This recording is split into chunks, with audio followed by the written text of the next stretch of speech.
चिल्ला मत, मैं यहाँ बात करने आया हूँ। पूछ रहा था ना कौन बचाएगा तुझे, कौन रोकेगा मुझे, वही बताने आया हूँ। अगर तुझे पता चल जाए कि मैं कौन हूँ और मेरे पीछे किसका हाथ है तो घुटनों पे आकर मेरे तलवे चाटेगा तू। हाँ, बड़े पैसे वाले होंगे तो बहुत लोग होंगे जो तलवे चाटते होंगे, पर हम गरीब हैं, हमारे सर पे किसी का हाथ नहीं, खुद की लड़ाई खुद लड़ते हैं। अगर मान गए तो गले लगाते हैं और नहीं माना तो गला काट देते हैं। आज मैं अपने वो राज बताने आया हूं जो अब तक दफन थे। आदिलाबाद, भीमशेरी, मौत का तांडव।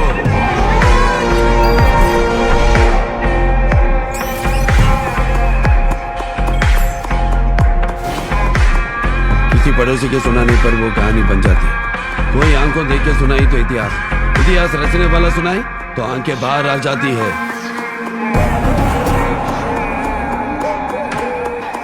ऐसा खौफ रगों में बस जाता है कि रूह तक कम जाए।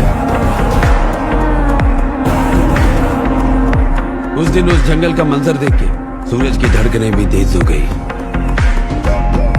जंगल को लूटने वाले शैतानों को जब रोका गया तो उन्होंने जंगल की रक्षा करने वाले पुलिस पर हमला कर दिया। वहां के फॉरेस्ट ऑफिसर और बाकी पुलिस वालों को बड़ी बेरहमी से मार दिया गया।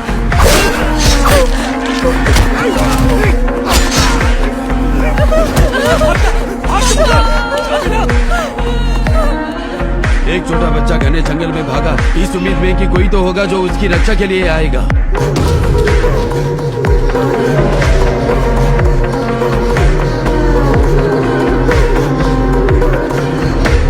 उस बच्चे की चीत्कार इतनी भयानक थी कि जंगल भी थर थर कांप उठा।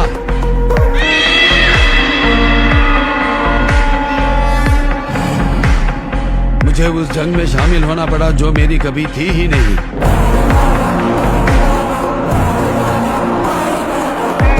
वो बच्चा जो मदद की गुहार लगाते भाग रहा था, अब वो बेखौफ था क्योंकि उसे पता था मौत का तांडव शुरू होगा।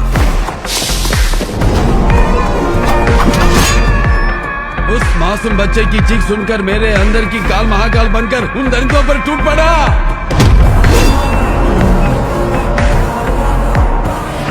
मेरा वो कहर मानो खून की होली हो।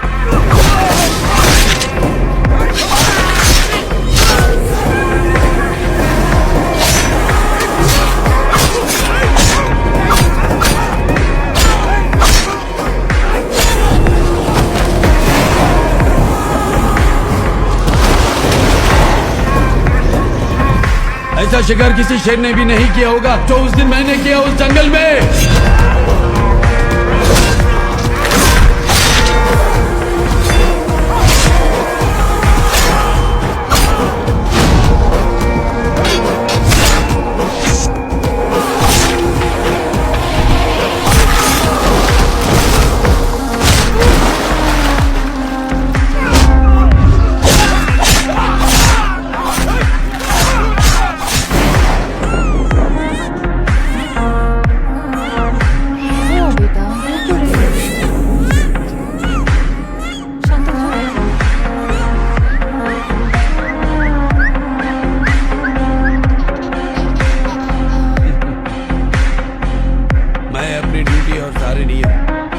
उस दिन उस बच्चे की जान बचाने के लिए साइड में रख के भूल गया।